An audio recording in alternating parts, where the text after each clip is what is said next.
না না না, আমি এই ভিটে বাড়ি ছেড়ে কোথাও যাব না। তা বললে তো হচ্ছে না। তুমি নগেনের কাছে এই জমিটা লিখে দিয়েছো। এখন নগেন তোমাকে তার জমিতে থাকতে দেবে না। হ্যাঁ, এটাতে তো আমরা আর কিছু করতে পারি না। হ্যাঁ, আমরা সকলে আইনে বাঁধা আছি বুড়ি। তুমি বরং তোমার সব কিছু নিয়ে চলে যাও। বিশ্বাস করো বাবা, এই জমি আমি নগেনের নামে লিখে দিই নাই। ও সব মিথ্যে কথা বলছে। আমি কি আমি কি মিথ্যে কথা বলছি? মিথ্যে তুমি বলছো। তুমি তো আমার কাছে এই বাড়ি লিখে দিয়েছো। এই হলো তার কাগজ, এই দেখুন। আরে হ্যাঁ গো বুড়ি, নগেনের কাছে যে কাগজ আছে তাতে তো তোমার টিপসই রয়েছে। নগেন, তোকে আমি বিশ্বাস করেছিলাম, আর তুই আমার সাথে এত বড় প্রতারণা করলি। ওপরওয়ালা তোর বিচার করবে রে, বিচার করবে। আরে যাও যাও, এখন আমার বাড়ি থেকে বের হও তো। হ্যাঁ, নগেন, তোর কাছে আবার বলছি, এত বড় অন্যায় আমার সাথে করিস নে নগেন। আমি তোর কি এমন ক্ষতি করেছি তুই আমার শেষ জমিটা কেড়ে নিতে চাচ্ছিস? আরে যা যা, আমার টাকা নিয়ে খেয়েছিস আর এখন বলছিস আমার কি ক্ষতি করেছিস? চাত্তে সাপ। শোনো বুড়ি, আমি তো আর আইনের ঊর্ধ্বে যেতে পারি না। তুমি এখন আইন অনুসারে এই বাড়ি ছেড়ে চলে যাও। তাহলে আর কি নগেন, ঝামেলা তো মিটেই গেল। আজ থেকে এই বাড়ি তোর। আমরা এখন আসি, কেমন?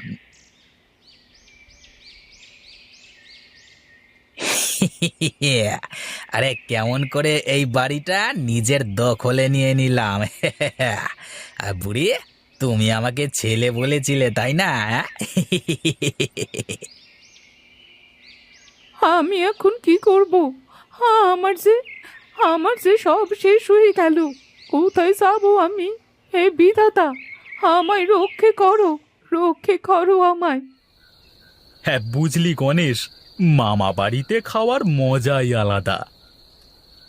তুই যা বলেছিস ভোলা, তবে তোর জন্য আজ বাড়িতে ফিরতে যে বড্ড রাত হয়ে গেল রে। কেন দাদা, তোর কি ভয় করছে?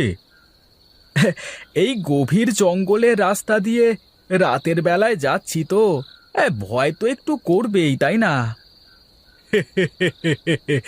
দাদা, তুই আসলে একটা ভীতু ডিম। কে কে যায় কে যায় এত রাতে এই পথ দিয়ে? আরে ভোলা, এই জঙ্গলে বুড়ি মানুষের কণ্ঠ। তাহলে কি ভূত পেদনি আসলো নাকি? ওরে বাবা, ওরে বাবা রে, ভূত ভূত! হ্যাঁ দাদা, দাদা ওই দিকে তাকিয়ে দেখ। হ্যাঁ, একটা একটা বুড়ি ভূত। আমি ভূত নই রে, আমি মানুষ। মানুষ? তা এত রাতে এই গভীর জঙ্গলে কি করছো ঠাকুমা? আমার যে সব কিছু ওরা কেড়ে নিয়েছে। আমার জমিটা কেড়ে নিয়ে গ্রাম থেকে বের করে দিয়েছে। তাই কি করব ভেবে না পেয়ে এই জঙ্গলে আশ্রয় নিয়েছি। বলো কি ঠাকুমা, তোমার সাথে এমন অন্যায় কারা করেছে? বিশ্বাস করেছিলাম গ্রামের এক অসহায় ছেলের ওপর। বিশ্বাস করে নিজের ছেলের স্থান দিয়েছিলাম, কিন্তু সেই বিশ্বাসের মর্যাদা রাখতে পারলো না ওই নগেন। তোমার সাথে কি হয়েছে ঠাকুমা? আমাদের খুলে বলো, যদি আমরা তোমার কোনো সাহায্য করতে পারি। এই ভোলা, এই ধর ধর ধর, এই ঠাকুমা যে জ্ঞান হারিয়ে ফেলেছে। চল চল, আমরা বাড়িতে নিয়ে যাই। হ্যাঁ হ্যাঁ, চল চল।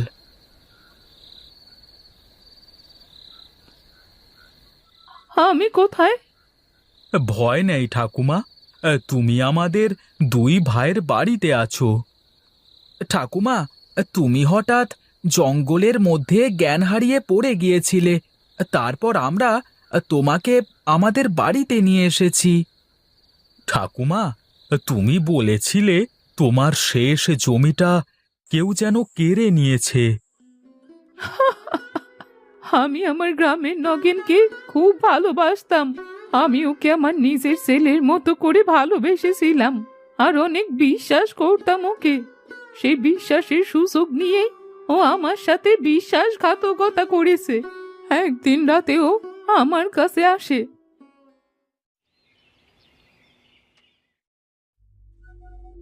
বুড়িমা, তোমাকে কিচ্ছু করতে হবে না।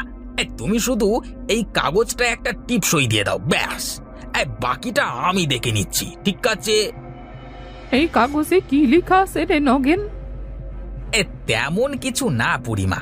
এখানে লেখা আছে, আমি মরে যাওয়ার পর আমার শেষ জমিটা এতিমখানার নামে লিখে দিলাম, বুঝলে না? হ্যাঁ, সত্যি বলছিস নগেন? আরে হ্যাঁ গো বুড়িমা, তুমি বলেছ আর আমি না করে পারি? তা বেশ করেছিস।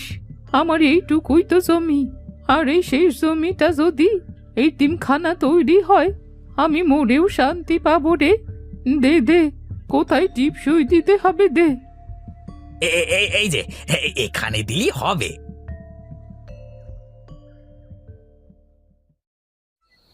ওরে বাটপার, একটা বুড়ি মানুষের সাথে এত বড় ছলনা!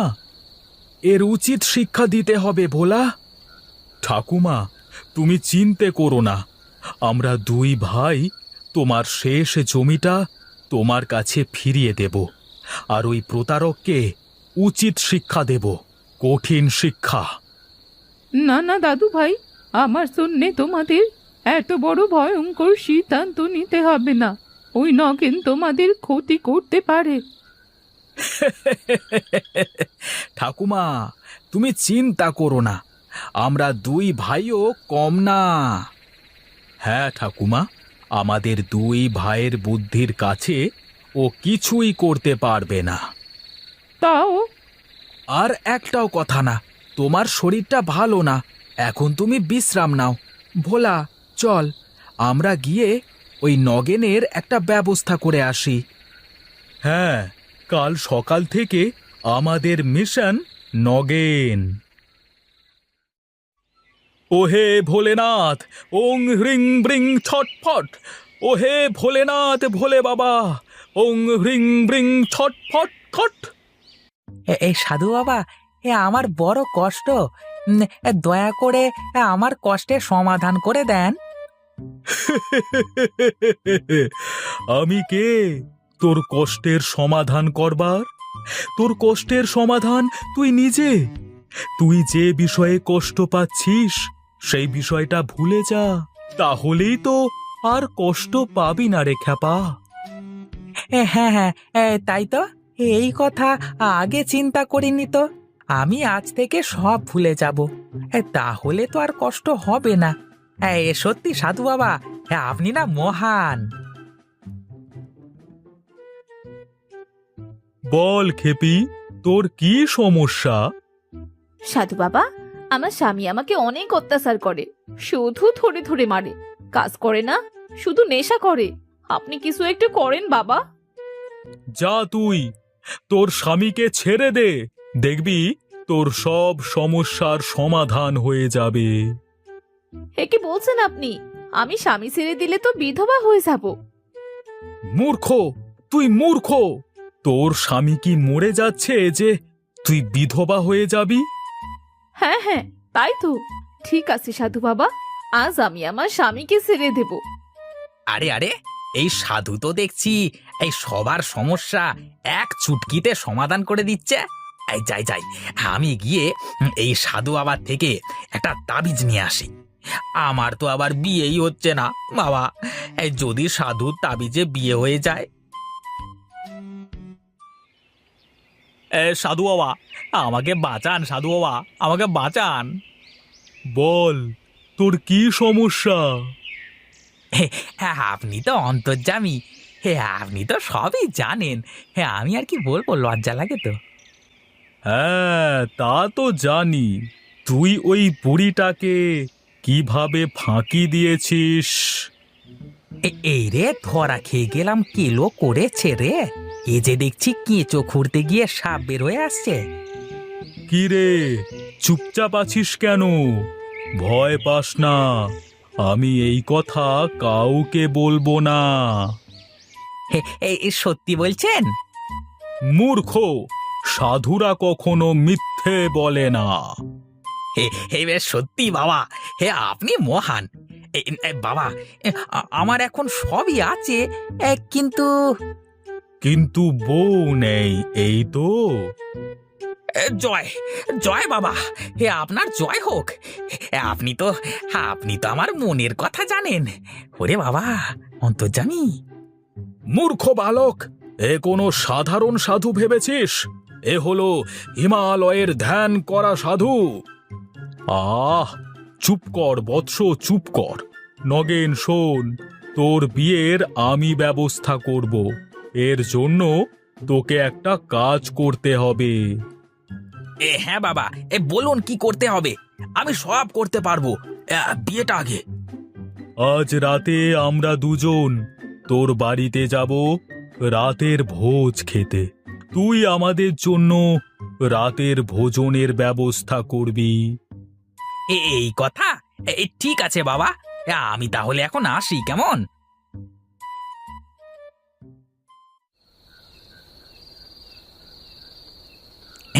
আসুন আসুন বাবা, আসুন আসুন আসুন। কি রে, আমাদের ভোজনের জন্য কি কি ব্যবস্থা করেছিস? ওই বাজারে এই ছাগলের মাংস আর দেশি মুরগি, মানে হেভি খেতে। তা আর দেরি না করে খাবার খাওয়ানোর ব্যবস্থা কর। হ্যাঁ হ্যাঁ, আপনারা বসুন, আমি আপনার জন্য খাবার নিয়ে আসছি। দাদা, তুমি ঘরে ধূপ দেওয়ার নাম করে ঘরে গিয়ে ওই কাগজটা চুরি করে নিয়ে আসবে কিন্তু।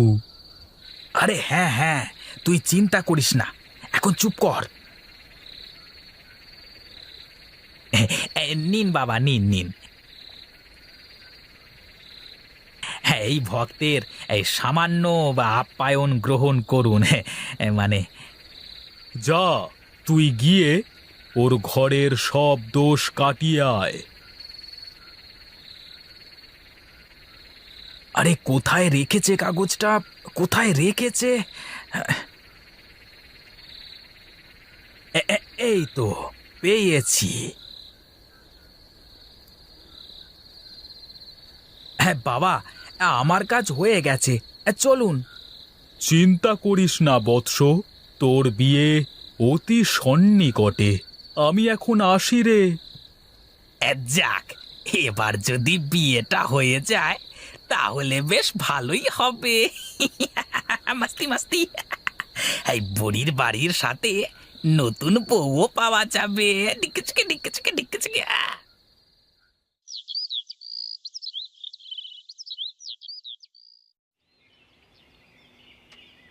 আরে এই বাইরে এত মানুষের কথা শোনা যাচ্ছে, তার মানে আমার বিয়ের জন্য কনে পক্ষ এসেছে।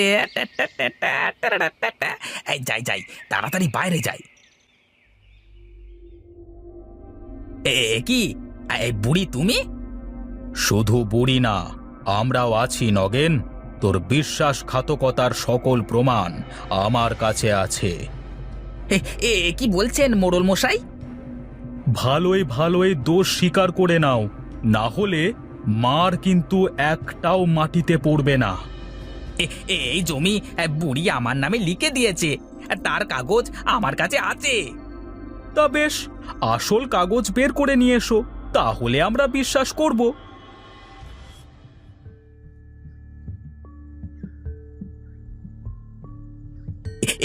কি এই কাগজটা কোথায় গেল?